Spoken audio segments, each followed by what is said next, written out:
Me da gusto estar aquí junto con mi esposa también. Nos sentimos como en casa. De verdad, se los decimos de verdad porque así nos tratan sus pastores, que son nuestros pastores también. Yo ya les llamo Priscila y Aquila a los pastores Rocío y Raúl. Son mi Priscila y mi Aquila. Entonces los quiero mucho y quiero mucho a esta congregación también. Vengo muy contento también de la paz. Traigo la paz en mi corazón. Ya tengo la paz en mi corazón. Y luego aparte vi ballenas orca. Imagínense cómo vengo. Me tocó ver 3 ballenas orca ahí en la playa en la isla del Espíritu Santo. Imagínense. O sea, todo fue de Dios.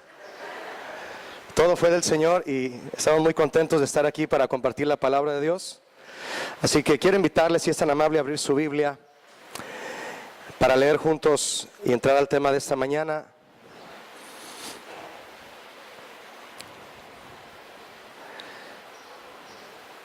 En Éxodo 25:8.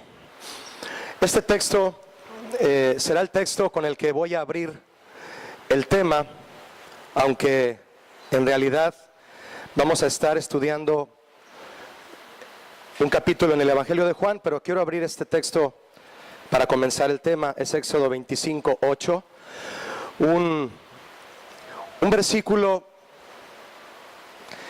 cientos de años antes que Juan escribiera el capítulo 2, obviamente, que establece lo que Jesús hizo en este tema que vamos a ver hoy. Éxodo 25:8 dice: y harán un santuario para mí y habitaré en medio de ellos. ¿Lo quiere leer conmigo en voz alta, por favor?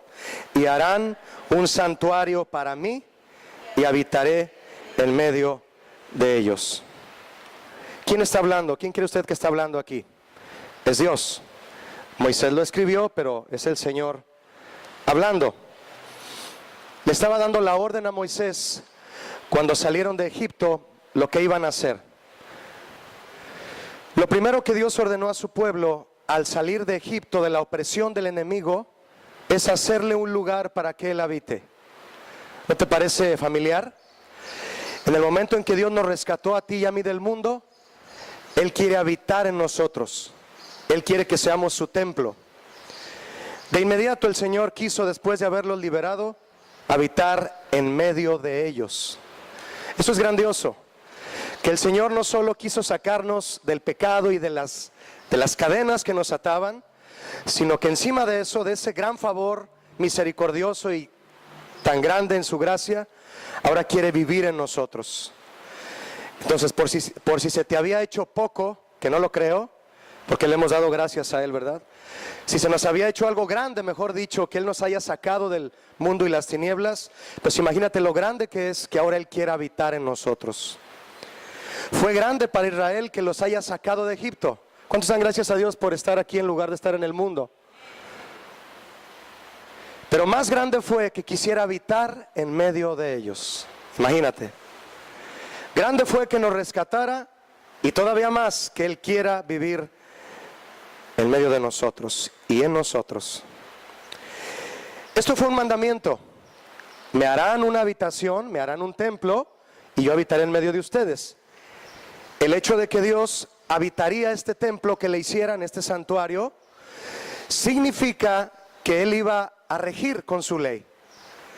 Si le vas a dar la oportunidad a Dios de tomar el trono, es porque Él va a reinar. ¿Sí o no? Si Él se va a sentar en el trono, es porque Él va a reinar. Y le dijo además a Moisés, yo te lo voy a leer.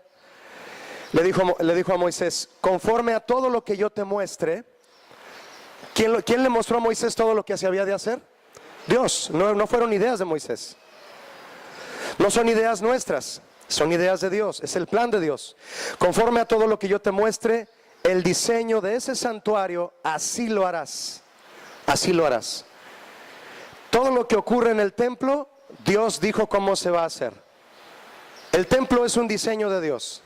Lo que ocurre dentro de ahí, todo es planificado por Dios. ¿Me estoy dando a entender? Pon tu mano en tu corazón y di conmigo: Señor, este es tu templo. Así que todo lo que ocurre aquí dentro, tú lo has planeado y se hará como tú has dicho. ¿Se comprometió con Dios? Cuando hacemos una cosa así, Él nos está escuchando. Y vamos a ser probados si lo que hemos dicho realmente es un compromiso. En la historia de Jerusalén, mis hermanos, que transcurre después de haber sido liberados de Egipto y hasta llegar a los tiempos de Jesús, muchos años, todos los profetas, el rey David, etcétera, aquel tabernáculo de Moisés fue trascendiendo. El pueblo de Israel entendió que Dios demandó un santuario para habitar en medio de ellos, y que ese lugar era destinado para su presencia. En ese lapso en que se hizo el tabernáculo de Moisés y ocurrían cosas gloriosas, hasta que se construyó el templo que Jesús visitó, ocurrieron muchos cambios, tremendos cambios. Déjeme decirle que ocurrieron cambios que Dios no planeó. ¿Por qué? Porque el hombre metió mano. Cuando hacemos las cosas como Dios quiere, al pie de la letra y con temor a Él, nos vamos a mantener en su plan perfecto y su gloria va a estar ahí y vamos a ser llevados en su plan perfecto. Pero cuando la mano del hombre se mete ajena al plan de Dios, ocurren cambios en el templo que Dios nunca planeó y empieza a correr riesgo el templo. Y cuando me refiero al templo, hablo desde hablar de toda la iglesia, desde una denominación hasta cada uno de nosotros. Por ejemplo, en el ámbito personal, si tú te propones llevar tu vida personal a diario en el plan de Dios, buscando su voluntad, Él te va a guiar. ¿Cuántos creen que Él nos guía? Y tú vas a cometer errores, sí, yo voy a cometer errores, pero vamos a levantarnos y Él nos va a seguir llevando. Pero en el momento en que tú quites los planes de Dios y empieces a hacer los tuyos, entonces tu cuerpo, tu vida, que son el templo de Dios, va a correr un riesgo. Va a haber cambios. Eso se eleva al nivel iglesia. Cuando un pastor, cuando un líder comienza llevando a la iglesia, pastoreándola, predicándole lo que es la palabra de Dios, lo que es el plan de Dios, la iglesia va adelante, venciendo las falsas doctrinas, venciendo la tentación, desde la enseñanza que se da desde aquí. Pero cuando un pastor comienza a dar enseñanzas basadas en ideologías humanas, haciendo la Biblia a un lado, entonces la iglesia empieza a ser instruida de esa manera y toda la iglesia se desvía. Hay iglesias enteras que se han desviado por causa de los líderes. Y luego los líderes comienzan a extender todas esas ideologías y afectan a toda una denominación. Y empiezan las divisiones. Y aquellos creen así, aquellos piensan así. Y todos esos son cambios que Dios nunca planeó. Es una línea muy delgada, mis hermanos, la que debemos cuidar de no pasarnos de ella. La línea del plan de Dios. Tenemos que ser diestros, abrir nuestros ojos, pedirle al Espíritu Santo que nos guíe para no salirnos de la raya que Dios nos marca. Y bueno, si ustedes creen y saben que la palabra de Dios nos está siendo enseñada fielmente apegada a la Biblia, no se salga de ese plan, amén. Quédese ahí. Que en el templo de Dios no haya cambios que Dios nunca propuso. Y bueno, Jesús llegó al templo, visitó el templo. Y cuando se paró frente al templo, vio todo. Y vio muchas cosas que no le gustaron. Era el Hijo de Dios frente a su casa, a la casa de su padre, diciendo: voy a ir al templo a ver qué sucede ahí. ¿Y qué cree usted que Jesús esperaba ver al llegar al templo? Él esperaba llegar al templo y ver que se hicieran las cosas como Dios le dijo a Moisés en Éxodo, cientos de años atrás. Conforme yo te lo diga, Éxodo 25:9, conforme yo te diga, Moisés, que se harán las cosas en el tabernáculo, así lo vas a hacer. Entonces llegó Jesús a supervisar y se dio cuenta que todo era un desastre. El Señor quiere que nos examinemos esta mañana, mis hermanos, porque el templo es un lugar de adoración. Y si no se están llevando las cosas conforme a su palabra en el templo, entonces tampoco la adoración está llevándose a cabo de manera correcta. Hemos estado hablando en estos días de lo que es la adoración, a partir de la Biblia, claro.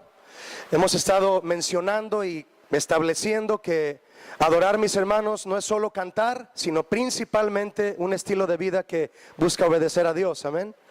Les hice una pregunta ahí en La Paz, se las hice ayer aquí a mis hermanos que vinieron ayer sábado, se las hago a ustedes. ¿Qué diferencia hay entre cantar y adorar a Dios? obedecerle.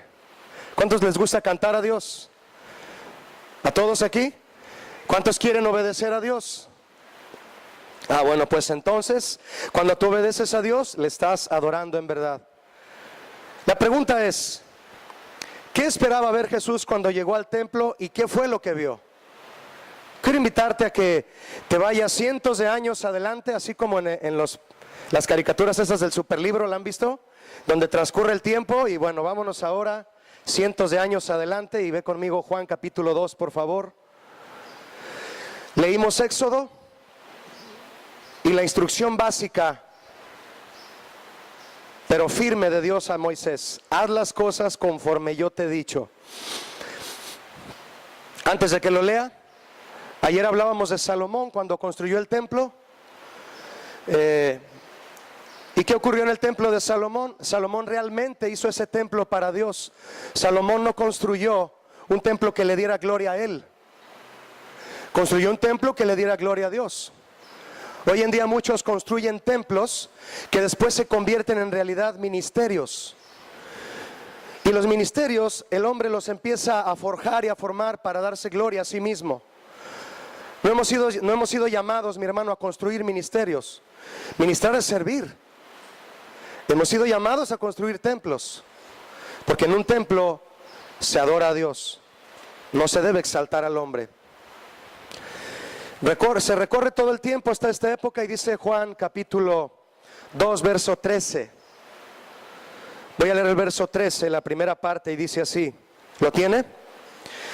Estaba cerca a la Pascua de los judíos.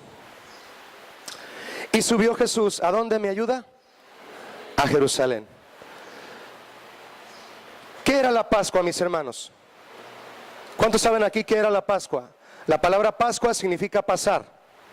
En hebreo, pasar.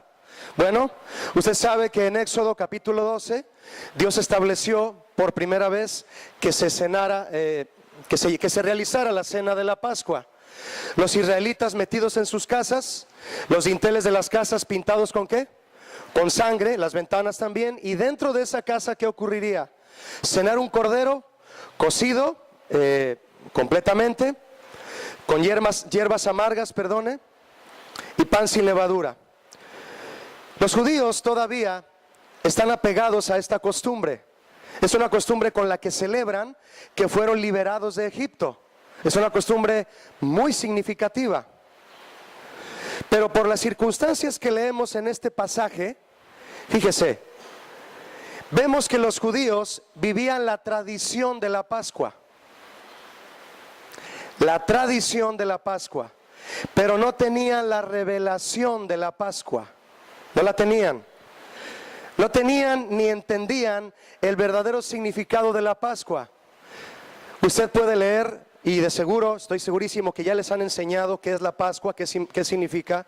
El apóstol Pablo, hablando con los corintios en el capítulo 5, si no me equivoco, de 1 Corintios, les dice: nuestra Pascua es Cristo. Es decir, nuestra cena ahora es Cristo, Él es nuestro Cordero. Celebramos con un Cordero que Dios nos sacó de Israel, pero ahora que Jesús vino, Él es nuestra Pascua. Es decir, entendemos que Jesús es el que nos salvó de las garras del pecado. ¿Cuántos entienden conmigo esto? Entonces, mire, imagínese por favor, mi hermano, a Jesús frente al templo y todos a la carrera comprando el cordero y las hierbas amargas y preparando el pan sin levadura para cenar el cordero de la Pascua, y Jesús caminando entre ellos, todos haciendo el cordero y el cordero en medio de ellos. Por causa de su tradición no entendían la revelación. Ahí ya comienza el grave desvío.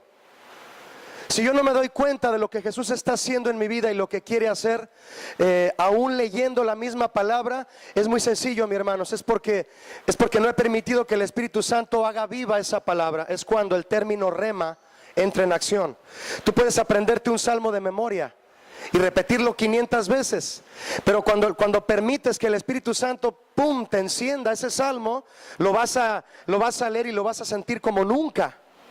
Como nunca. Tú puedes decir una y otra vez: Jehová es mi pastor y nada me faltará. ¿Cuántos se saben ese versículo? Salmo 23:1. Jehová mi pastor, y hermoso versículo, ¿sí o no? Y todo tranquilo, te lo sabes y lo cantas. Y ahí está el versículo. Y te lo sabes de memoria. Pero ¿qué pasa cuando llega el día de pagar la renta? Que va a llegar el señor Barriga y no tienes para la renta. ¿Qué pasa ese día? Que ya debes 14 meses como don Ramón. Y ese día que vas a pagar la renta, estás orando y diciendo: Señor, yo no he malgastado mi dinero, yo he tenido que pagar la escuela, la luz, el teléfono, y solo me queda esto, Señor, me faltan 1,000 pesos para la renta. Tú sabes que yo he confiado en ti y yo espero en ti. Y te vas a orar a tu cuarto, dices: mañana hay que pagar la renta, si no luego vienen los recargos o el pago de la hipoteca, y el banco no perdona, ¿verdad que no perdona? Y estás orando y abres tu Biblia y abres el Salmo 23, otra vez, el que ya te sabes de memoria desde niño en el salón, y lo vuelves a leer: el Señor es mi pastor y nada me faltará. Y empiezas a llorar y empiezas a postrarte, dices: jamás lo había leído sintiendo esto que siento hoy. Se hizo vida en este momento, nada me faltará. Y levantas tus manos y no supiste ni cómo después si llegaron esos 1,000 pesos. ¿Quién sabe de lo que estoy hablando? Mi esposa es testigo aquí. Y créame que dije 1,000 pesos porque pues esa fue la cantidad que un día a mí me faltaba. Nos faltaban 1,000 pesos. Y un día, un lunes, que es el día que estamos ahí en casa haciendo labores de la casa, yo estaba barriendo el cancel de la casa, que es su casa, y de repente tocó el cancel una chica que es amiga de ahí de la iglesia. Y: pastor, ¿cómo está? Bien. Hola, Anita, ¿cómo estás? Y yo: pastor, pues mi novio y yo sentimos del Señor traerles esto. Ah, pues gracias. Bueno, ya me voy. Y se fue, así como un ángel, ¿no? Era un sobre con ¿cuánto cree? ¿Cuánto? ¿Cómo sabe, hermana? ¿Quién le dijo? El Señor es exacto, ¿no? Yo abrí el sobre y hasta le dije a mi esposa: pide el gas, porque ya nos faltaba gas. No nos habíamos bañado en 15 días, no se crea. Pide el gas. Y ya mi esposa se asomó por la cocina y ya le enseñé los billetes. 2 de a 500. Y ya. Vivían la tradición de la Pascua, pero no tenían la revelación. Todos a la carrera consiguiendo el cordero, viendo cuál estaba más gordito para la cena. Un cordero, este se ve rico, y Jesús caminando entre ellos. ¿Puede imaginárselo? La trascendencia, mis hermanos, y la permanencia de una tradición es resultado de la ausencia de la revelación de Dios en el hombre. Cuando el hombre no tiene revelación de Dios, se llena de tradición. Mientras no haya revelación en tu vida, vas a estar lleno de tradición. Y la tradición te va a impedir que tú entiendas el plan de Dios. Jesús le dijo a los fariseos: por sus tradiciones invalidáis la palabra de Dios y el mandamiento. ¿Qué es lo que puede evitar que la palabra de Dios se haga vida en nosotros? Diga conmigo: mis tradiciones. Así que hay que empezar a hacerlas a un lado.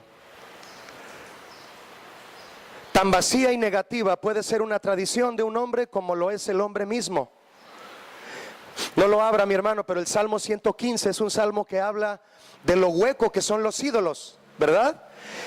El rey David escribió: los ídolos que ellos hacen son de plata y son de oro, son obra de manos de hombres, tienen boca y no hablan, tienen ojos y no ven, orejas tienen pero no oyen, tienen narices mas no huelen, tienen manos pero no palpan, tienen pies, es decir, son huecos. Y dice el verso 8: semejantes son a ellos los hombres que los hacen. Tan vacía es la tradición como el mismo hombre que la sigue. Y mientras más sigues una tradición, más vacío te vuelves.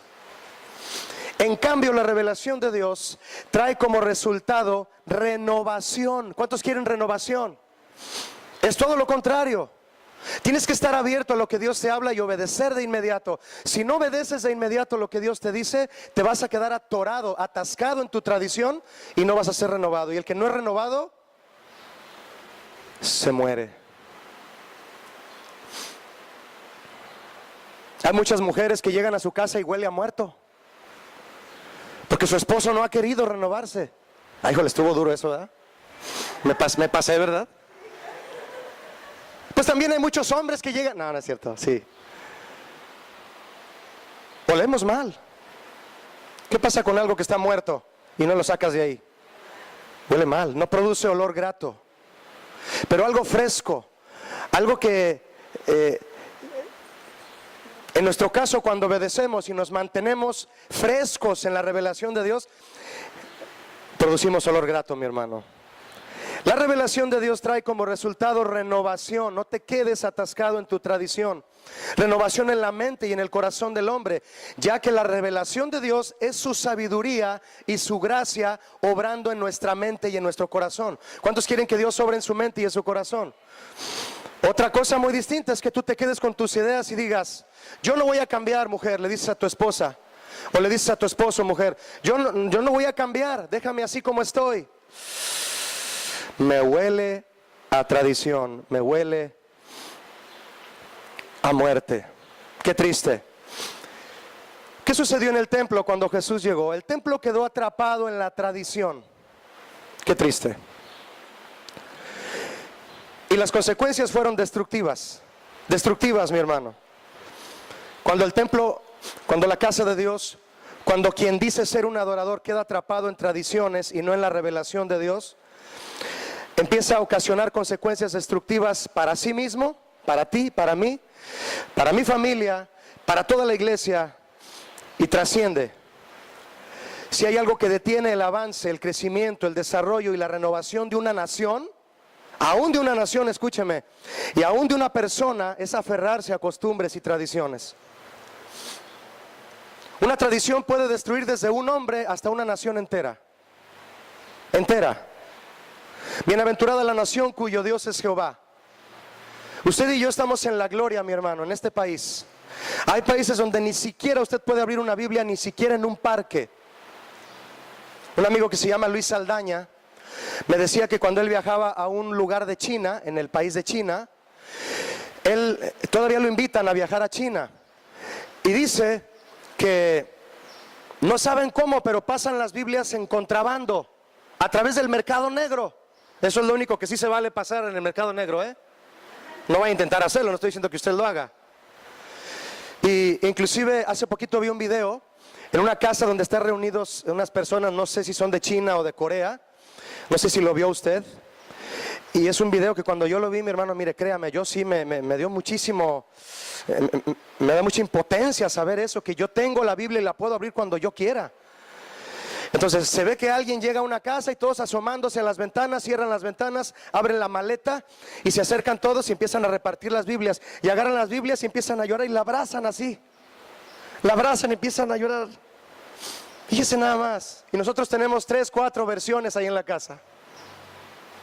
Me decía el pastor Luis Saldaña que cuando llegaba él a predicar la palabra de Dios, se tenían que ir a un parque y buscar un parque donde hubiera puentes para meterse debajo del puente, porque si pasaban los helicópteros y los veían ahí, los recogen y se los llevan a la cárcel. Imagínese. Y muchas veces a la persona que le tocaba compartir el mensaje ese día, de los chinos que se reunían en esas pequeñas células, me decía Luis, ¿saben lo que hacían? Tenían que arrancar la página de la Biblia y llevársela doblada en la bolsa para que no hubiera ninguna sospecha. Y al llegar a la célula a estudiar la Biblia, sacaban la página que correspondía al estudio y todos sacaban su hojita doblada para leerla, porque no pueden traer toda la Biblia. Estamos en la gloria, mis hermanos, en un país donde no nos dejan reunirnos. O alguien, o hubo un agente aduanal que le impidiera entrar aquí a la iglesia a usted aquí esta mañana. No, venimos cumpliendo una costumbre santa, ¿verdad que sí?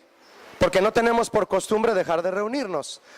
Nos hemos acostumbrado a reunirnos cada domingo, pero es una costumbre hermosa. ¿Cuántos lo ven así? Pero no debemos permitir caer en una tradición, no debemos permitir que reunirnos sea una tradición. Siempre que tú vengas a la iglesia debes de venir con una actitud de expectativa.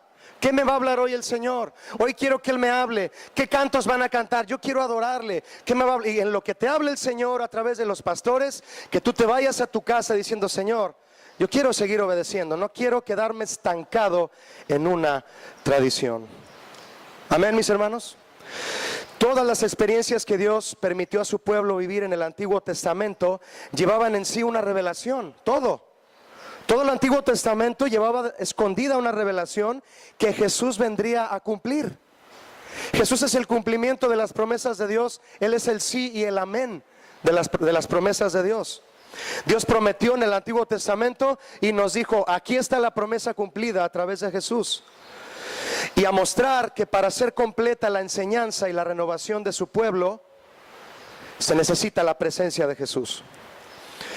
Nosotros podemos crear, mis hermanos, o caer, perdónenme, en una vida de tradiciones al ignorar la misma presencia de Jesús en nosotros.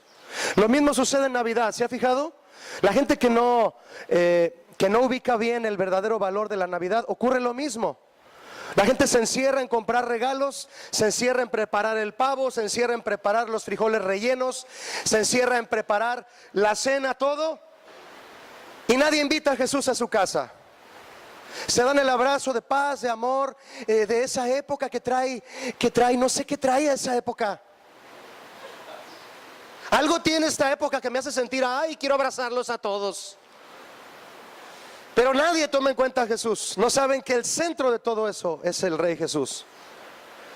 Caminan y Jesús al lado de ellos. Les han hablado de Jesús y no le han hecho caso. No hay revelación, solo hay tradición.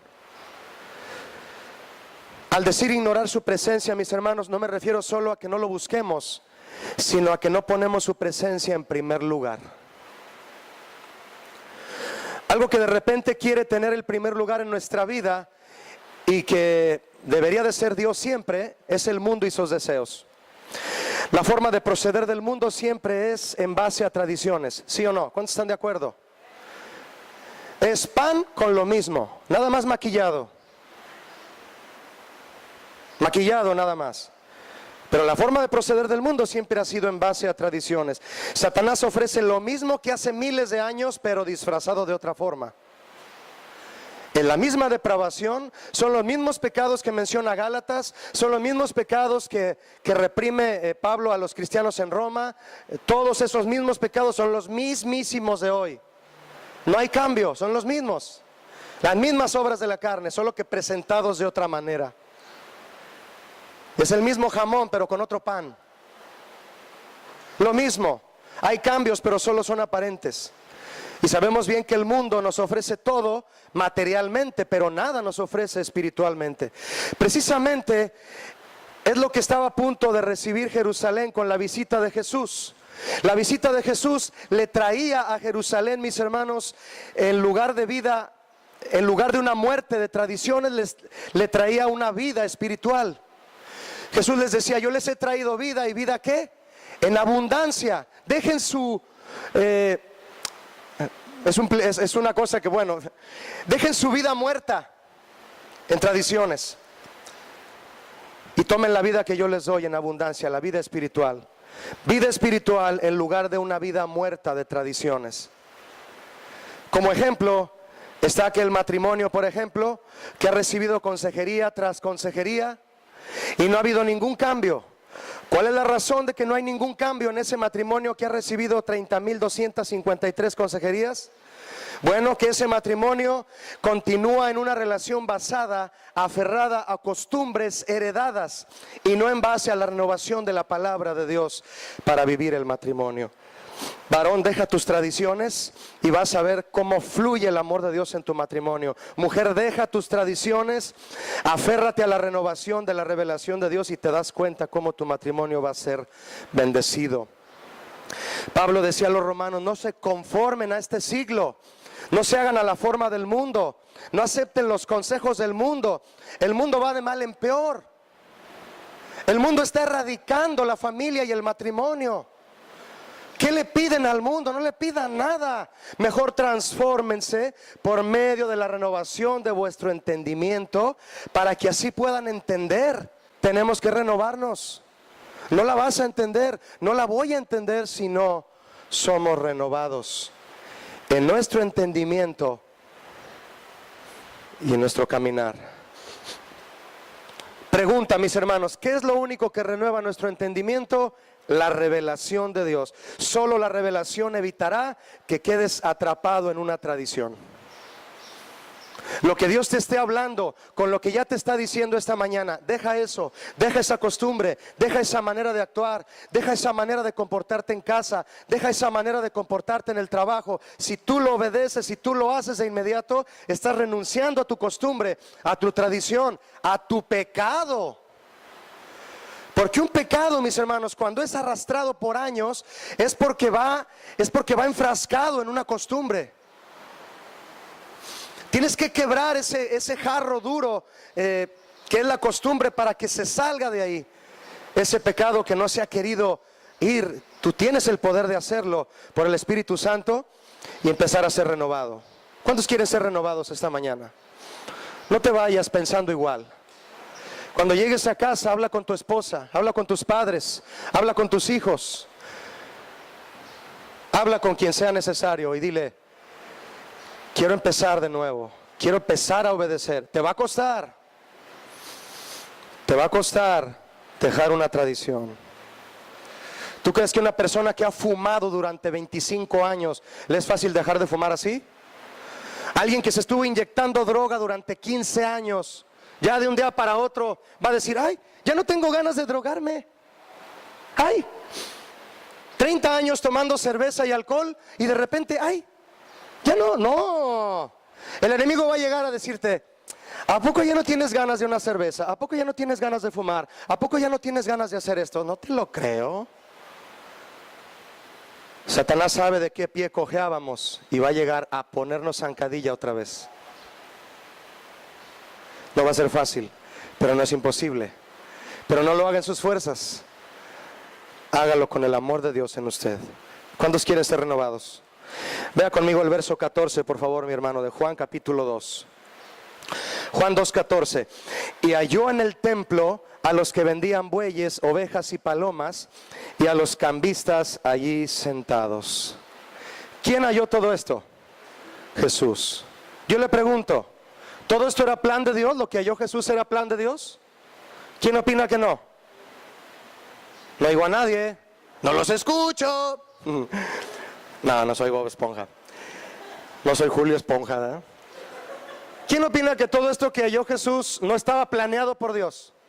Le dijo a Moisés desde Éxodo: haz las cosas conforme yo te diga. Y Jesús llega a supervisar miles de años después y dice: esto no está en la ley de Moisés.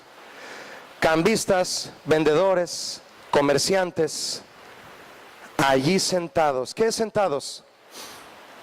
Establecidos, creyendo que ese es su lugar, creyendo que ahí deben de estar, y es un grave error. Fíjese, hay gente que ha permitido costumbres en su vida que creen que es normal, que pueden ser cristianos con esa costumbre y no pasa nada. No, es que yo así soy, hermano, y así seré, y nada me hará cambiar. Les gusta ese canto que dice a mi manera, esa bonita alabanza que dice: a mi manera. Y si lloré, tal vez sufrí, y si reí, tal vez reí. Puedo reír hasta el final, a mi manera. Esa es su alabanza favorita. A los cambistas y a los comerciantes ahí sentados. Mira, hermanos, si hay algo que es ofensivo para Dios, es que hagamos de algo sagrado una tradición. No hagas de algo sagrado una tradición. Porque algo sagrado es algo que Dios pidió que se lleve a cabo con fidelidad y devoción. ¿Sabes qué va a evitar que se convierta en una tradición rutinaria? El hecho de que tú vengas a la iglesia, que cada vez que vengas lo hagas con devoción y fidelidad. Si tú vienes cada domingo a las 10 de la mañana o cuando vengas a la iglesia con devoción y fidelidad y con amor a Dios, jamás se va a convertir en una tradición. Se va a convertir en un deleite y en un gozo continuo, cada vez más y más y más grande en ti, más y más. ¿Cuántos desean eso? Sí, eso de ir a la iglesia por tradición, déjeselo a los religiosos. pero no los que tienen una relación con Cristo. Porque algo sagrado es algo que Dios pidió que se lleve a cabo con fidelidad y devoción. Mientras que la tradición provoca rutina, la rutina provoca desinterés. Y el desinterés provoca separación. Cuando algo no te interesa, ¿qué haces? Lo dejas. Lo dejas. ¿Y sabe qué significa la palabra separación? Déjeme decirle que es una palabra que está ligada en el Nuevo Testamento, en algunas partes de la Biblia, a la palabra apostación en griego. ¿Qué es apostación? Apostasía. ¿Qué es apostasía? Separación. Y es sinónimo de muerte. ¿Sabe usted que divorciarse es apostatar? Cuando alguien se divorcia de su esposa, apostató de su esposa, apostató del compromiso matrimonial. Por eso un apóstata delante de Dios es alguien que se separó de Dios. Y separarse es símbolo de muerte. Cuando ya no te interesa, lo dejas. Y si te separas, dice Jesús, separados de mí. Y si no queda nada por hacer, mi hermano, lo único que nos quedará es morir. Los judíos convirtieron en una tradición lo que al principio Dios designó que fuera algo sagrado, solemne y muy especial. ¿Sabe de qué estoy hablando? De los sacrificios.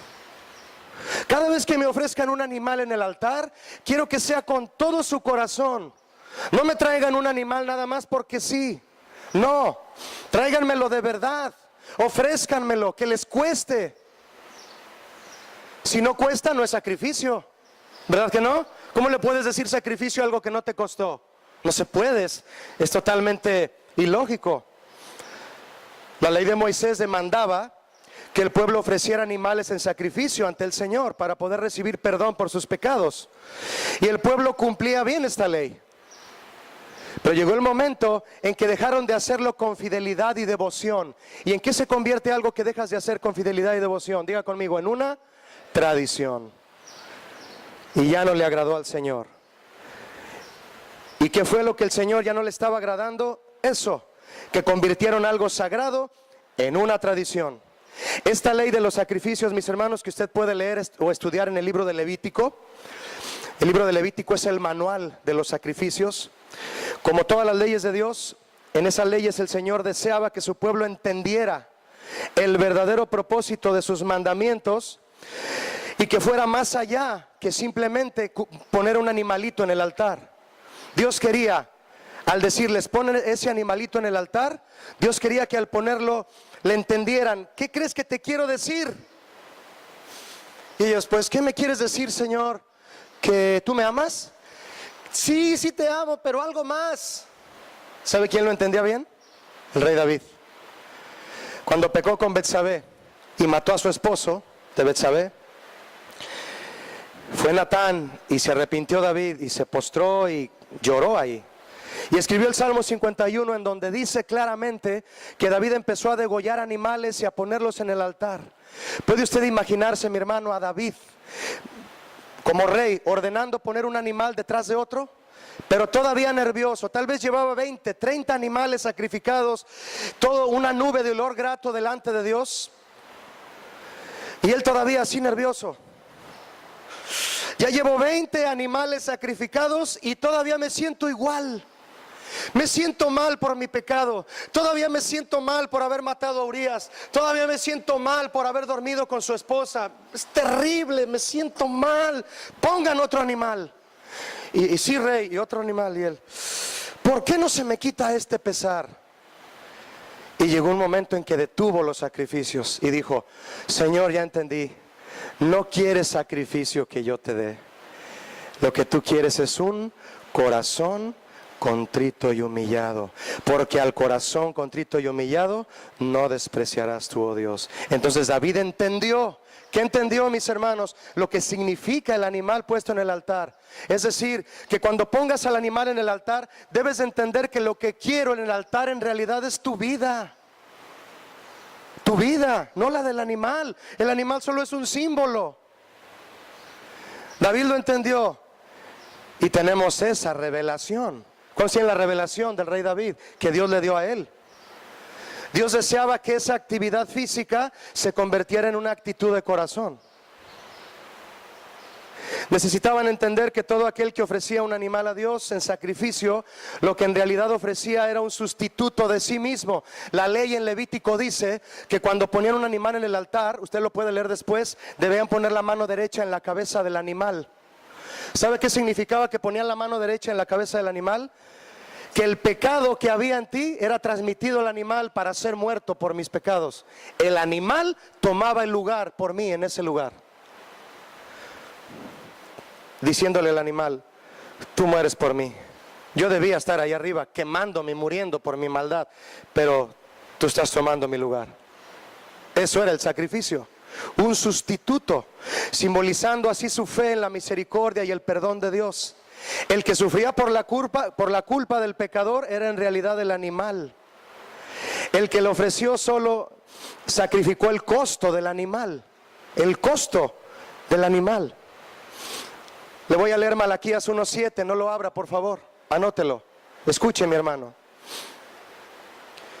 ¿En qué ofrecéis sobre mí pan inmundo? Es decir, el pueblo le pregunta a Dios: Señor, ¿en qué te hemos faltado? Le pregunta el pueblo al Señor: ¿en qué hemos faltado, Señor? Y el Señor le responde a través de Malaquías: en que me ofrecen en el altar pan inmundo. Y dijeron: ¿en qué te hemos deshonrado?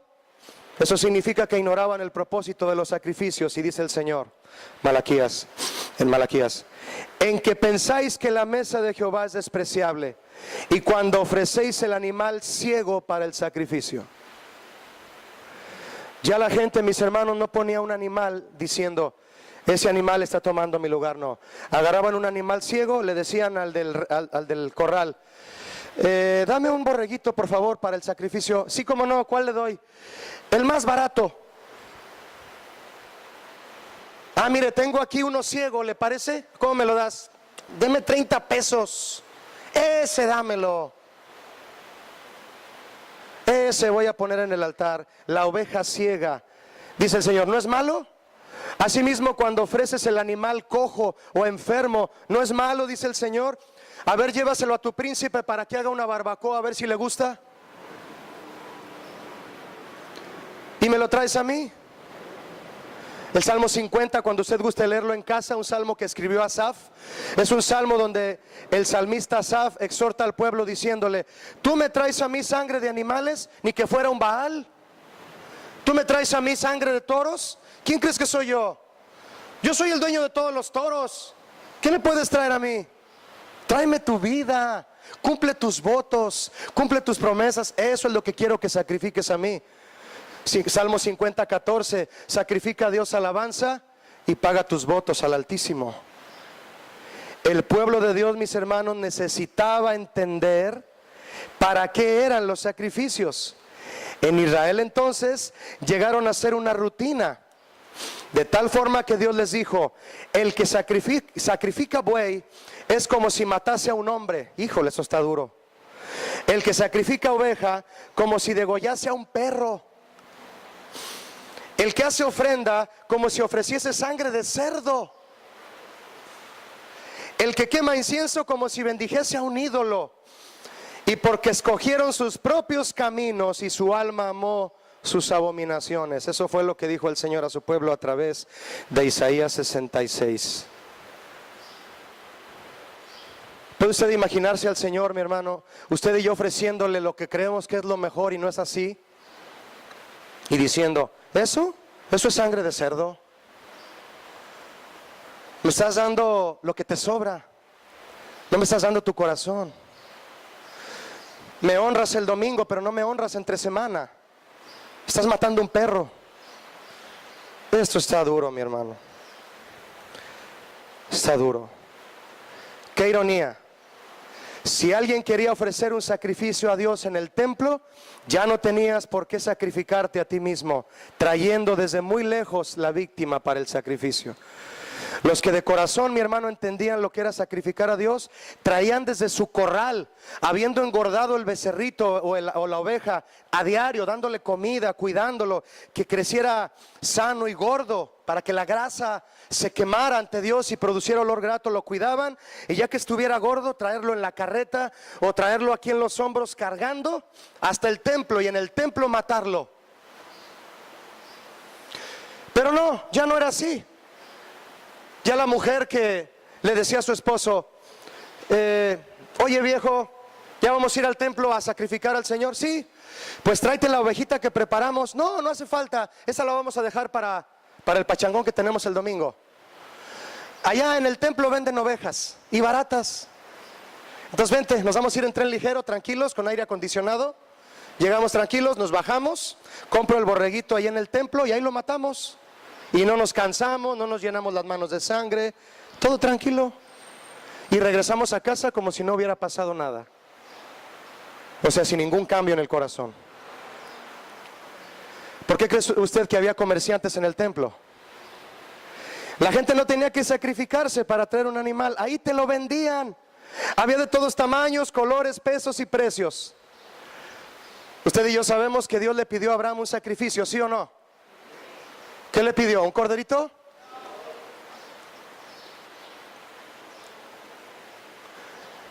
Abraham obedeció mucho antes que Moisés. Entendió. A Abraham no se le ocurrió, oye Señor, así muy nervioso, ¿no? En el corazón así, ya que le había dicho que matara a su hijo. Oye Señor, te propongo algo. ¿No te puedo ofrecer un corderito en lugar de Isaac? ¿No me aceptas un borreguito en lugar de mi hijo? Duré más de 20 años esperándolo, Señor. Es mío, no me lo quites. Ah, ¿es tuyo? Ah, ¿por eso me propones darme un animalito en lugar de tu hijo? Te estoy pidiendo lo que más quieres y me quieres dar otra cosa. O sea que me vas a dar lo que tú quieres, no lo que yo te pida. Ah. Pero Abraham no hizo eso. Callado. Ni a los que lo acompañaron les dijo. No les dijo a los que lo acompañaron, a sus siervos, porque tenía siervos. Vengan, preparen un burro, traigan leña, cuchillo, soga, todo, porque voy a matar a mi hijo. ¿Les dijo eso? No. Si se les hubiera dicho, no lo hubieran dejado. Tú agarras al patrón y yo corro con el niño. Le hubiera dicho un siervo a otro. El patrón está loco. Dice que va a matar a su hijo y duró 20 años esperándolo. No hay que dejarlo. Los planes de Dios, que Dios te diga a ti, son entre tú y él. ¿Sí o no? Se los cuentas a otra persona y nadie los entiende. Abraham callado. ¿Y qué les dijo a sus siervos? Ustedes esperen aquí, que el niño y yo iremos allá. Fíjese cómo lo dijo. Y adoraremos y volveremos. No dijo volveré. Era el padre de la fe, sabe, diría el hermano Carlitos Olivares, el profeta Charlie Olivares. Era el padre de la fe y entendía que si Dios le pedía algo y le había prometido que su descendencia sería más que la arena del mar y las estrellas del cielo, él decía, Dios lo prometió, yo voy a hacer lo que él me diga. Y usted sabe la historia. A punto de matar a Isaac, con todo el dolor de su corazón, Dios le proveyó el animal, el cordero, trabado en una zarza de los cuernos. ¿Puede imaginarse eso, hermano? Y Abraham volteó y dijo, no, Dios me pidió a mi hijo. No, él entendió. Pero los fariseos y todos los sacerdotes y los israelitas no entendían, veían pasar a Jesús y decían, sigue escogiendo el cordero. No había revelación. ¿Puede imaginarse usted allá al pie del monte de Moriah, en la tierra de Moriah, cuando Abraham fue ahí a sacrificar a Isaac? ¿Puede usted imaginarse a Abraham llegar a la tierra de Moriah con su hijo y la leña y el cuchillo y la soga y un montón de vendedores ahí en la falda del templo, a la falda del monte donde Abraham llegó, gritándole a Abraham, lleve su corderito para el sacrificio, no mate a su hijo, no es para tanto, lleve su corderito? No, no había nadie. Cuchillos filosos, baratos, de acero inoxidable, leña, a 10 pesos el bulto de leña, lleve su leña para el sacrificio. lleve su burrito, no la cargue, no sea burrito. No batalle, sacrifique sin sacrificarse. Sacrifique sin sacrificarse. Dele a Dios un sacrificio que no le cueste, que no le digan, que no le cuenten. Eso me hace recordar a David. Dios le ordenó comprar una tierra para ofrecer sacrificios a Dios. Y empezó a ver dónde la compraría.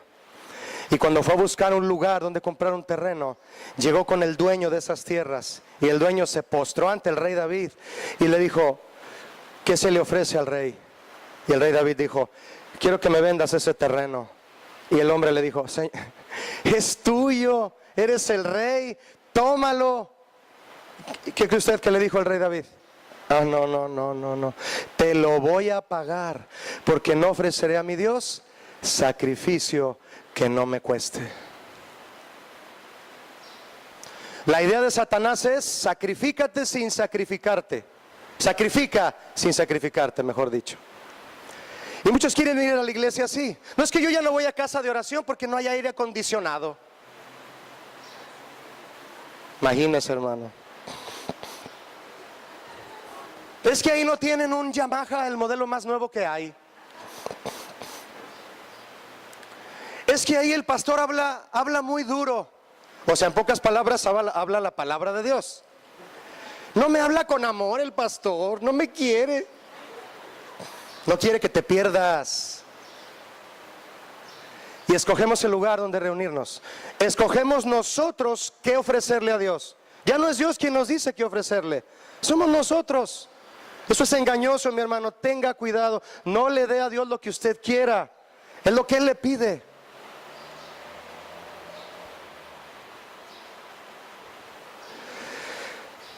Cuando haces algo por tradición, lo haces solo porque ves que todos lo hacen. Cuando haces algo por revelación, lo haces porque sabes que Dios te lo pidió a ti. Y eso es muy diferente. Muy diferente. Tal vez los judíos llegaron a pensar que pagar unas monedas por un animalito a la puerta del templo ya era eso un sacrificio. No, es que me va a costar 15 pesos. 15 pesos. ¿Es todo lo que le quieres dar al Señor? Un hombre llamado Keith Green, un cantante de los años 70 americano. Ya no hay cantantes que le cantan al Señor como él, se están extinguiendo. Él dijo: el engaño de Satanás consiste en que el hombre mismo decida lo que le va a sacrificar a Dios. La tendencia de la carne, además de evitar el sacrificio personal, se precipita por lo que quiere buscando atajos. David, en lo que le conté hace un momento, mi hermano, no buscó atajos. Él pudo haberse quedado allá arriba del caballo y decir: ah, ¿me regalas este terreno? Excelente, vénganse muchachos, nos regalaron el terreno. No, ya traía el cofre de oro. Y oro de sus arcas de él. David siempre ponía el dinero de sus arcas. Él no se robaba los impuestos del pueblo. Eran ofrendas que él daba. Él daba. Él daba para su pueblo. Por eso fue un rey como ninguno. Por eso David tuvo el privilegio de que a Jesús le dijeran el hijo de. Fíjese qué honor le correspondió a David. Era un chiqueado. ¿Puede usted creer que al hijo de Dios le digan hijo de David? Y Jesús, sin decir nada: ¿qué? ¿Por qué me dicen hijo de David? David, ¿qué honor merece? Y Jesús: mire, sí, soy el hijo de David. Porque sabía que Jesús era un hombre conforme al corazón del Padre. Qué honra tan hermosa recibió David, mis hermanos, por haber sacrificado a Dios sacrificio que sí le costaba. Hoy ya no suplicamos a Dios, mi hermano, le reclamamos. Y eso nos hace sacrificar a Dios lo barato. ¿Ha notado usted que cuando una religión profesa tener la verdad absoluta, es en sus mismas tradiciones donde se contradice? Sí, le voy a dar un ejemplo. Sus tradiciones anulan lo que ellos dicen que es la verdad y que quieren demostrar. Así ocurre en nuestras vidas cuando nos permitimos caer en una rutina sin devoción, sin agradecimiento. Contradecimos con nuestros actos lo que nos enseña la palabra de Dios. Por ejemplo, le voy a dar un ejemplo. Podemos hablar de alguien en su Biblia, perdóneme, alguien que no es cristiano, pero que tiene una Biblia en su casa. Y tú te puedes poner a platicar con esa persona y decirle, oye, tú tienes una Biblia, ¿verdad? Sí, una así de grande, mira, así de gruesa y así de grande. ¿Ya me entendió lo que quiero decir? Ah, pues déjame decirte que en esa Biblia dice que no debes adorar imágenes. Y tú hablas eso con la persona y dice, ah, sí, pero sigue adorando sus imágenes, ¿sí o no? Lo sigue haciendo y tiene la Biblia ahí guardada donde dice que no hay que adorar imágenes, pero la sigue adorando. Pero yo puedo ver a un cristiano que su Biblia dice que ame a su esposa y que pero al ir a casa después de la reunión le grita, la trata ásperamente y hasta la golpea. ¿Es lo mismo o peor? Peor, diría yo. Peor. Es más peor. Dejemos de juzgar a los que adoran imágenes y tienen Biblias donde dice que no lo hagan. Si nosotros, mi hermano, no ponemos en práctica en casa lo que se nos enseña en la iglesia, sacrificios que no nos cuestan. Si en lo que haces para Dios no hay devoción, harás de eso una tradición. ¿Me escuchó? Si en lo que haces para Dios no hay devoción, harás de eso una tradición. Lo que sea. Lo que sea. Verso 15, acompáñeme, Juan 2:15. Y haciendo un azote de cuerdas, echó fuera del templo a todos. ¿A quién echó? A todos. Jesús echó a todos. Nadie estaba haciendo la voluntad de Dios. Continúo. Y las ovejas y los bueyes también los echó. A todos los corrió, pobres animalitos. Y esparció las monedas de los cambistas y volcó las mesas. Le pregunto, mi hermano, ¿quién sacó a esta gente del templo? ¿Jesús o Pedro? Ay, Julio, ¿por qué haces esa pregunta? Lo que debe estar en el templo y lo que no debe estar es Jesús quien lo va a poner o lo va a quitar. No somos nosotros. Con esto me refiero, mis hermanos, a que tenemos que actuar con convicción, pero también con sabiduría. Que sea Jesús el que vuelque las mesas de tu vida. Y te vas a sacar de onda. Te estoy diciendo un significado griego, sacar de onda. Vas a decir, Señor, pero es que yo creí que así era la cosa. No, fíjate que no. Y te va a volcar las mesas de tu costumbre, de tu manera de pensar, de cómo hacían las cosas. Mis caminos no son sus caminos, dice el profeta Isaías. Es decir, mi forma de pensar no es como la tuya. Yo pienso en otro nivel. Y tenemos que buscar ese nivel de pensamiento. Deja que Jesús vuelque las mesas de tu vida. Quita las manos y dile, Señor, ¿qué es lo que debe estar y qué no debe estar en mi vida? Ah, yo te digo. Y va a ser un volcadero de mesas en tu vida. ¿Cuántos quieren? Mire, aplicamos este tipo de pasajes para hablar de los mercaderes del templo y es correcto. El pastor Olivares tiene una enseñanza aplicada a todos aquellos que se han metido a la casa de Dios a hacer comercio en la casa de Dios. Usted sabe de lo que le hablo, les han enseñado aquí. Pero pocas veces lo aplicamos a los mercaderes que hay dentro de nosotros, que quieren hacer negocios con Dios. Hoy voy a ir a la iglesia, Señor, si tú me prosperas mi negocio. Si vendo el doble de tortillas que la semana pasada, hoy voy a la iglesia y te alabaré con más júbilo y más injundia. Griego también.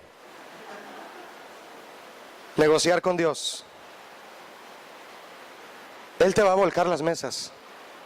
A nadie le gusta que le vuelquen las mesas, porque arriba de las mesas hay un esfuerzo que tú has logrado. Y a nadie le gusta que te echen atrás tus planes. Imagínate que llevas una casa que el arquitecto te dijo, quiero que la hagas así. Y ahí está el albañil esforzándose y ya lleva 3/4 de la casa, tres cuartas partes. Y llega el arquitecto y le dice, todo esto que hiciste no está en el plan, pero en absoluto. Mira, ven a ver los planes, mira. Y el albañil, ay, sí es cierto. Derríbala toda. ¿Usted cree que el albañil va a decir, ay, sí, qué divertido, tráete el pico, tráete la pala, vamos a derribar la casa? No, mi hermano, Que Jesús llegue y vuelque nuestras mesas no va a ser fácil. Vas a empezar a rechinar y a decir, ¿quién es este que está volcando? ¿Quién se cree que es? Yo no sé si hubo alguien entre los mercaderes que cuando vio que Jesús volcó su mesa se haya quedado diciendo, ¿quién eres? Y Jesús le haya dicho, soy el Hijo de Dios y estoy muy enojado porque esto no debe ocurrir en mi casa, así que quítamelo de aquí. Sí, Señor, ¿te ayudo a tirar todo? No creo que haya habido alguien. Los corrió a todos. Es uno de los pasajes, mi hermano, donde está demostrado casi al 100% teóricamente que Jesús se enojó. Oiga, me hizo un azote de cuerdas. ¿Usted qué cree estaba? ¿Usted cree que estaba con la sonrisa de oreja a oreja el maestro? Ah, no. No hagan de mi casa cueva de ladrones. Será llamada, dice la profecía, casa de oración. Hay que orar ahí. Hay que ofrecer sacrificios. Es para venir a rendirse delante de Dios, no para poner puestos comerciales, no para hacer negocios con Dios. El templo es un lugar donde se viene a darle todo a Dios, no a vendérselo. La tentación de negociar con Dios, mis hermanos, las cosas que no se deben negociar, se nos va a presentar diariamente. Pero Dios, Jesús, se ha hecho un azote de cuerdas que Él hizo y Él te lo da en la mano.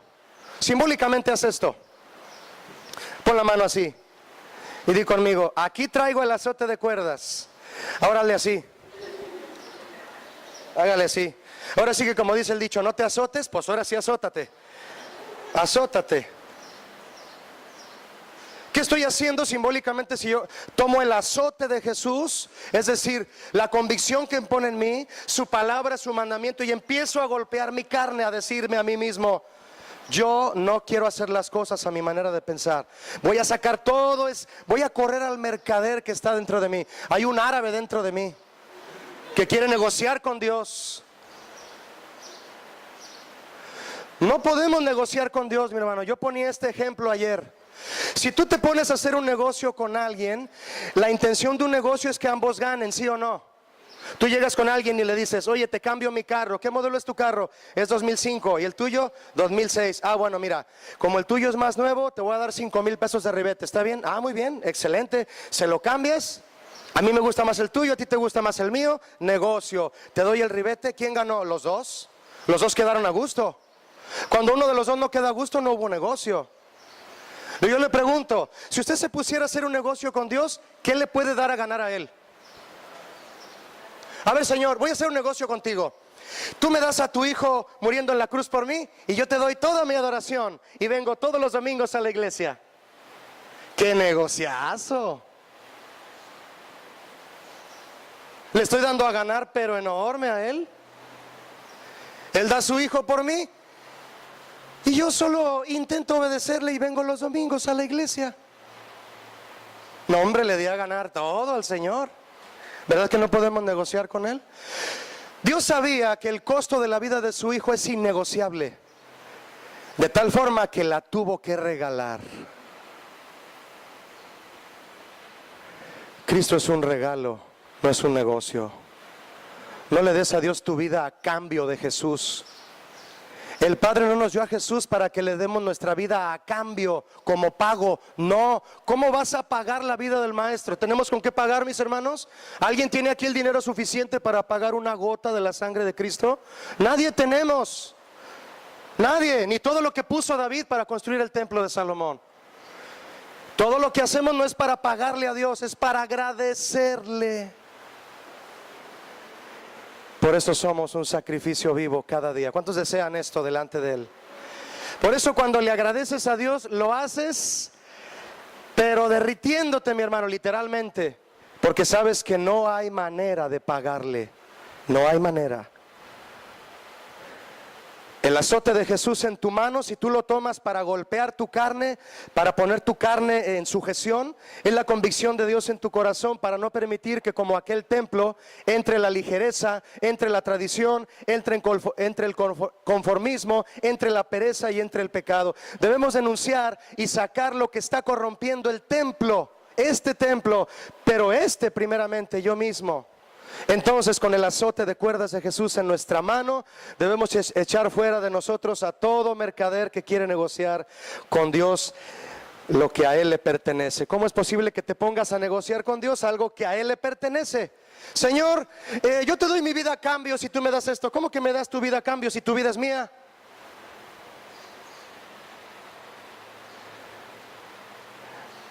Denunciamos a los que hoy por servir a Dios cobran una tarifa.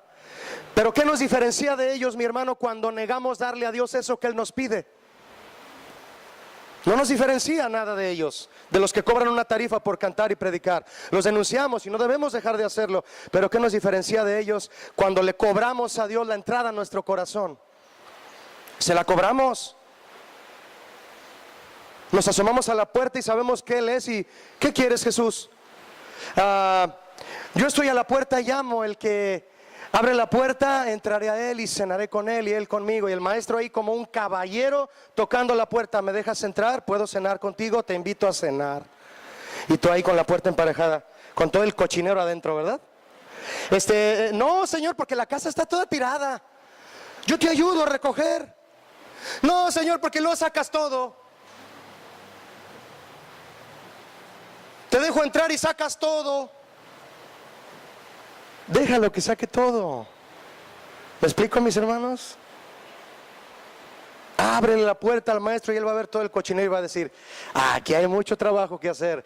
Y te va a ayudar a dejar la casa, pero déjalo a Él. El Señor Jesús es experto en diseñador de interiores, en diseño de interiores. Él va a dejar tu casa si le abres la puerta. Apocalipsis 3:20, abre la puerta. Él cenará contigo y tú cenarás con Él. Es decir, ¿qué significa una cena? Comunión. Porque ¿qué hay después de la cena? Una buena charla. No importa la cena, importa la charla, importa la amistad. Sabemos que no está bien que predicadores y cantantes cristianos cobren la entrada a sus eventos, pero nosotros le cobramos la entrada a Jesús a nuestra vida cuando ponemos pretextos para que Él haga la obra en nuestra vida. El azote de Jesús en su mano es el trato de Dios sobre su iglesia, para que su iglesia conserve el deseo de darle a Él un verdadero sacrificio de adoración. Este verso de Juan dice que Jesús sacó a todos, y en Mateo, en Marcos y Lucas dice que echó fuera a todos los que vendían y compraban en el templo. ¿Por qué Jesús echó fuera a los que compraban y no solo los que vendían? ¿Qué culpa tienen los que compran? Porque también en ellos hay ignorancia.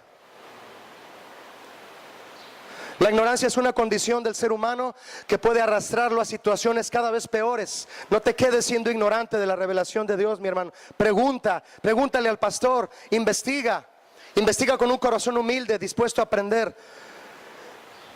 Y obviamente se le da entrada al pecado cuando hay ignorancia. Y sabemos que la paga del pecado es muerte. Descubrir que somos ignorantes, mi hermano, en algún área de nuestra vida en el cristianismo no debe ser motivo de ofensa, debe ser motivo de reto de parte de Dios para entrar en la revelación del Señor. La iglesia cristiana tuvo una época en la que se corría la voz diciendo: para servir a Dios no necesitas ser un hombre preparado, solo necesitas el llamado y la unción. Alguien que es llamado por Dios debe dejar inmediatamente lo que tenga que ver con el conocimiento del mundo, decían antes. El conocimiento te envanece. Eso es otro tema. Porque yo me pregunto, si el conocimiento no sirve, la ignorancia menos. Precisamente la ignorancia provocó que la iglesia se convirtiera en un mercado. Verso 16 de Juan 2, vamos al final, mis hermanos, gracias por su tiempo y paciencia. Juan 2:16, y dijo al que vendía palomas: quitad de aquí esto, y no hagáis de la casa de mi padre, ¿qué? Casa de mercado. Déjeme decirle algo, mi hermano, para entender el corazón de Jesús debemos conocer el deseo de Jesús. ¿Qué quiso decir Jesús al hacer todo esto en el templo? Nadie lo entendía, nadie, se quedaron todos así. ¿Por qué hizo todo esto? ¿Por qué corrió a todos los mercaderes? No entiendo. Toda esta gente inocente que vende animalitos, que cambia monedas, ¿qué tiene de malo? La adoración que conlleva una entrega total de nuestro ser a Dios, mis hermanos, es lo que Jesús no encontró en aquel templo. Y nadie podía entenderlo en ese momento más que solo Él. Debemos rogar a Jesús que nos haga entender su deseo para poder entender su propósito. Cuando te esté ocurriendo una situación que no entiendes, si no logras entenderlo en el momento, dile: Señor, no le preguntes por qué, dile para qué. Porque si le preguntas por qué, es como decirle: Señor, ¿es necesario que hagas esto en mí? Y como Él es sabio, no se te ocurra decirle eso. Mejor dile: Señor, ¿me podrías decir qué quieres lograr en mí con esto? Eso sí te lo va a decir. Los pasajes de Mateo, Marcos y Lucas dice que Jesús llamó a lo que hacían en el templo cueva de ladrones. ¿Por qué llamó ladrones, mi hermano? Porque vendían lo que debían dar en sacrificio. Somos ladrones cuando le vendemos a Dios lo que le debemos dar en sacrificio. Y le quiero preguntar, ¿qué parte de nuestra vida le pertenece a Dios? Toda, usted lo dijo. Entonces désela toda. No le venda su vida a Dios en partes. Esta te la doy a 10 pesos, Señor, como si fuera una tienda de garage, una venta de garage, ¿no? Y llega el Señor: quiero tu vida entera, ¿me la das, por favor? Te doy esta pierna en 10 pesos, Señor. Te doy el corazón, ese es el más caro, ese dame $500,000 de pesos. Nos convertimos en ladrones cuando no le damos a Dios lo que debemos ofrecerle en sacrificio. El Padre nos dio por gracia a su Hijo para salvarnos, y si aún sabiendo eso nosotros guardamos reservas para darle nuestra vida a Él, nos hace ladrones. Él pagó, discúlpeme, el precio por nuestra salvación. Significa que nuestra vida le pertenece a Él. Él nos compró, y en el momento en que rehusamos darle nuestra vida o tan solo una parte de ella, somos eso, ladrones. Y nos olvidamos que no solo nos compró, sino que Él nos hizo. Le pertenecemos a Él doblemente. Déjeme contarle una anécdota rápido que desde niño yo escuché. Tal vez usted ya la escuchó. A mí me rompió desde que la escuché por primera vez por un pastor que tuve desde los 14 a los 30 años de edad. Estuve ahí en la iglesia con este pastor. Él ya falleció, un buen amigo y pastor. Él contaba una historia que decía que un niño hizo un barco de madera, precioso el barco. Lo hizo con clavos, con madera, y lo talló, y le quedó hermoso su barco al niño. Él se fue a jugar al río y jugaba en el barco en el río. Y de repente vino una corriente fuerte y se llevó su barco. Y no pudo alcanzarlo. Y vio cómo se iba su barco en el río y se quedó llorando. Y se fue triste a casa. Pocos días después él pasó por el pueblo en una vitrina donde vendían antigüedades y vio a su barco en la vitrina. Y se metió y dijo: oiga, al vendedor, ese barco es mío. Y le dijo el vendedor: yo lo encontré en el río, así que si quieres el barco te cuesta 100 pesos. Y el niño dijo: no puede ser, lo siento, si lo quieres son 100 pesos. Y el niño se hizo para atrás y dijo: ¿qué voy a hacer? Ya sé qué voy a hacer. Y se puso a trabajar, a limpiar carros, a barrer las calles, a pedir propinas, a limpiar vidrios, recibir propinas, hasta que juntó 100 pesos, todo sudado, cansado. Y va a la tienda y le dice al vendedor: aquí están los 100 pesos, ¿me da mi barco, por favor? Y el vendedor sacó el barco y se lo dio. Y el niño abrazó el barco así y le dijo al barco: tú eres mío 2 veces.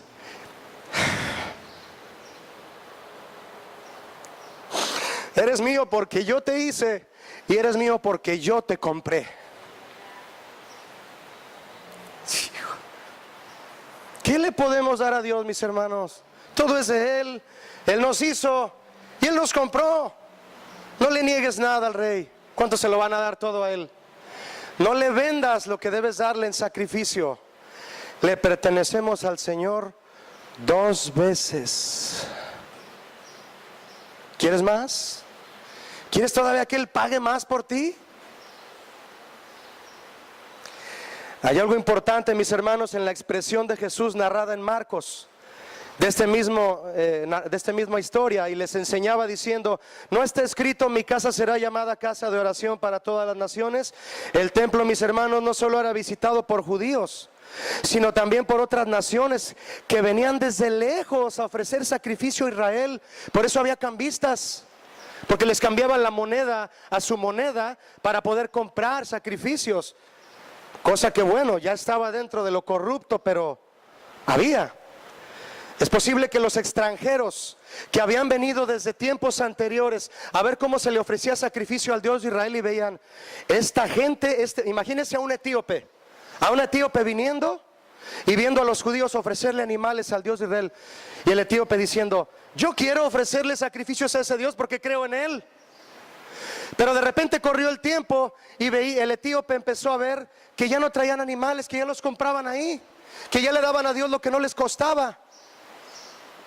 Y el etíope le dio tristeza y dijo: ¿qué está pasando aquí?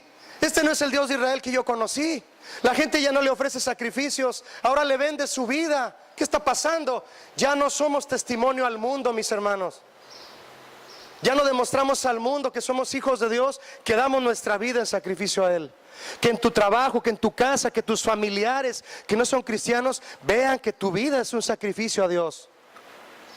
Que cuando vas a las fiestas familiares, que sabes que tienes que ir porque es tu familia, te ofrecen una cerveza, lo que sea, cuestiones de ese tipo, en donde tú dices: yo no, gracias, yo no, como José, yo no.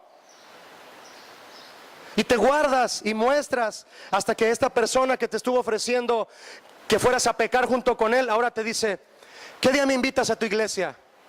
Quiero ir porque algo tienes y yo lo quiero. No te lo dice así, pero lo quiere. Y saben que quieres lo que tú tienes. Pero como no le demostramos al mundo que somos hijos de Dios verdaderamente, ya no somos la casa de oración para todas las naciones. Y debemos serlo.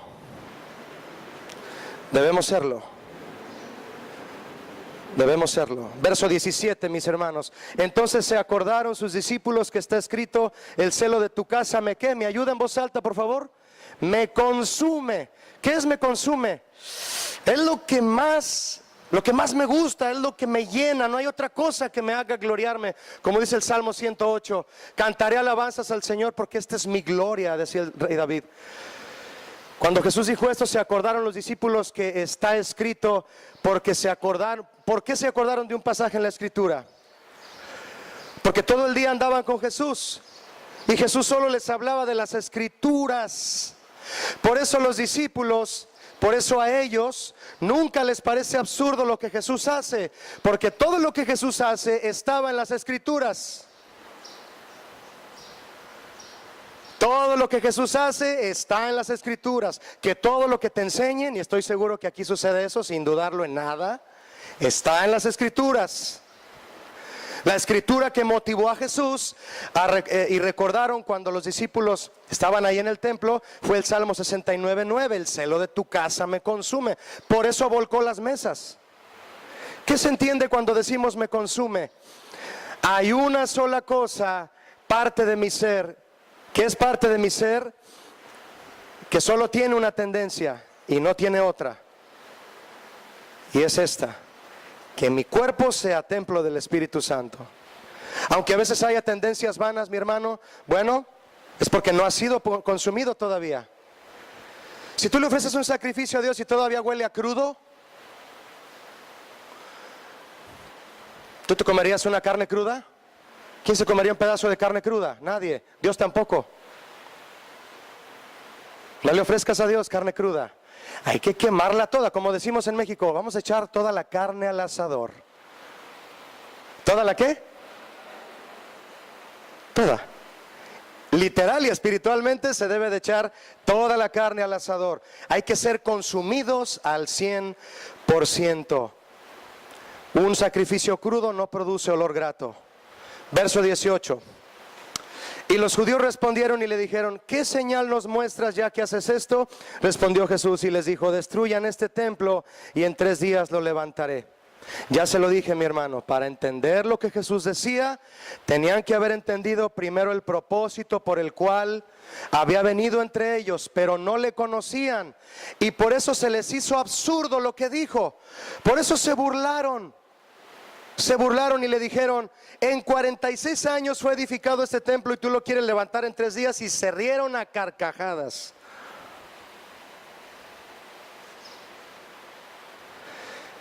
Pastor, llevo 15 años con estos problemas en mi matrimonio, en mi familia, en mi vida. No creo que esto pueda mejorar, la verdad. Esa es la manera de pensar de alguien que ha quedado preso en sus tradiciones y sus costumbres, creyendo que eso lo llevará al propósito de Dios. En 46 años fue edificado este templo y tú lo quieres levantar en 3 días. Deja que Dios haga en 3 días lo que tú no has podido en 46 años. Lo primero que el hombre antepone para resistir el cambio que Dios quiere realizar es su experiencia, su pasado y sus logros personales. Eso no da resultado, mis hermanos. Y finalmente, verso 21 y 22. Mas él hablaba del templo de su cuerpo. Jesucristo siempre se interesó por el corazón de su pueblo.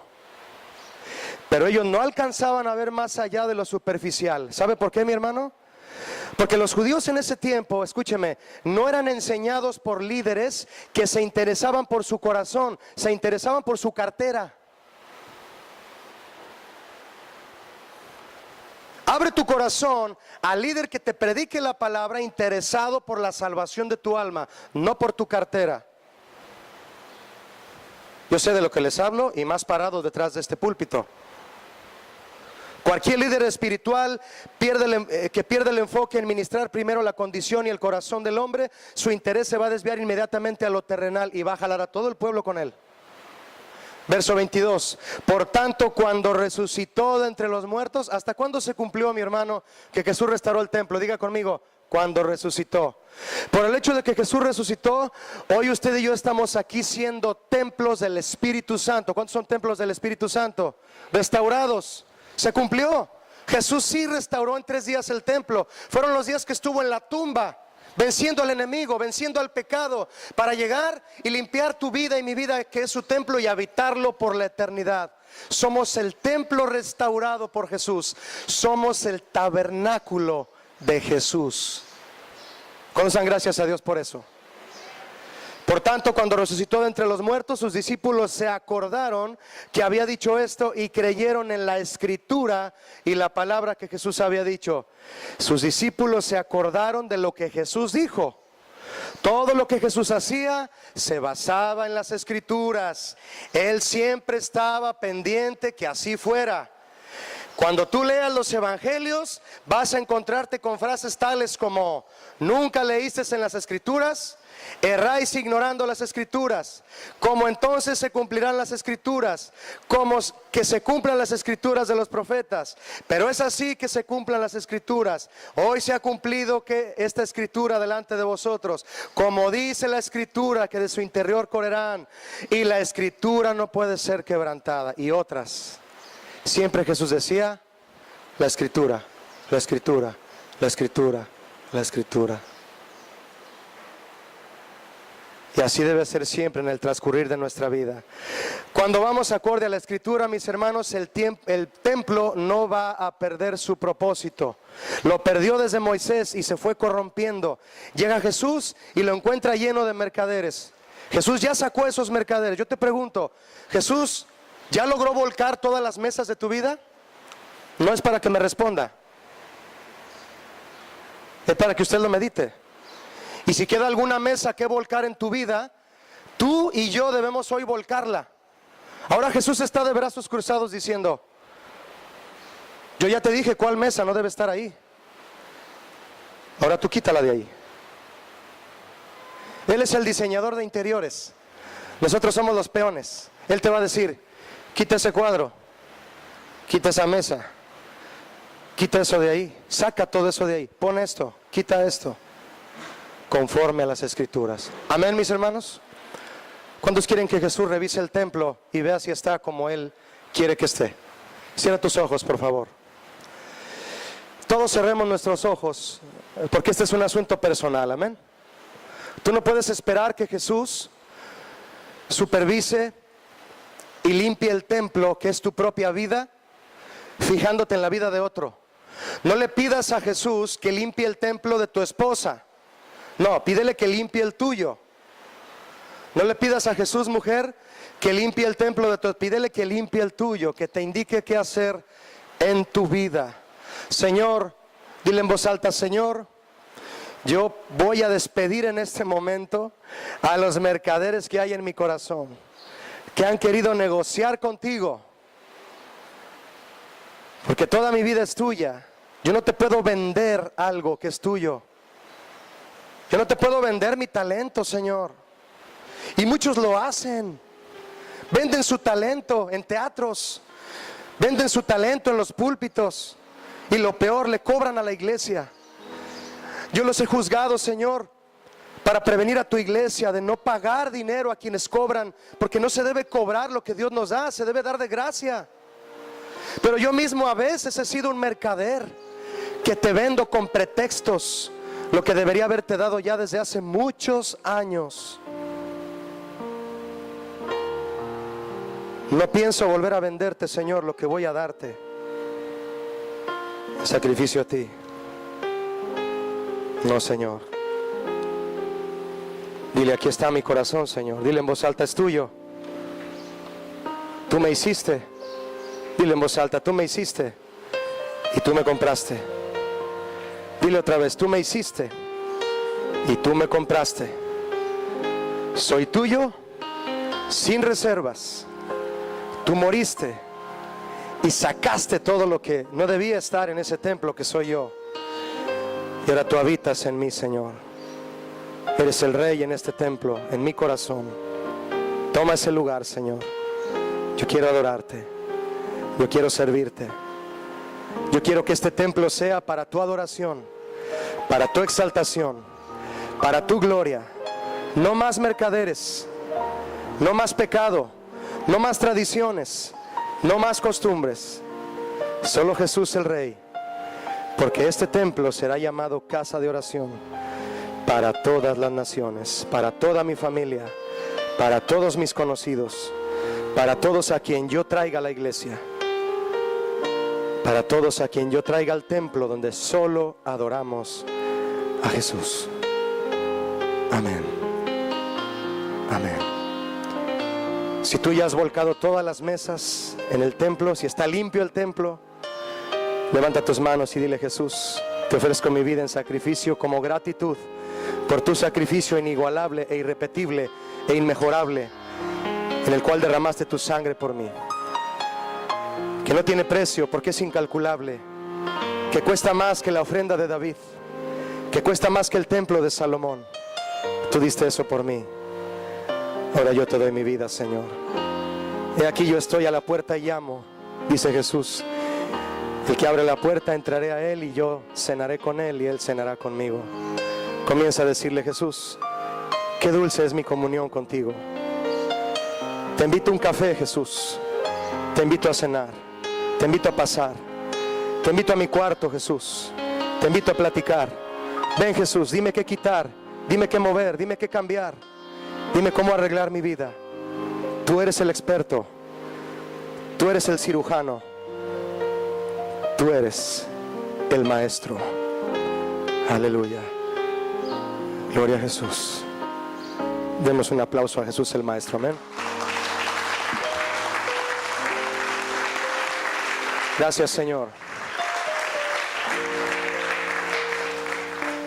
Que Dios les bendiga mucho, mis hermanos. Me dio mucho gusto estar aquí. Espero verlos pronto, y también a las ballenas orcas. Todo formó parte de la bendición que Dios nos tenía preparado a mí y a mi esposa, y me voy muy contento. Los quiero mucho y que Dios les bendiga. Que estén muy bien. Muchas gracias.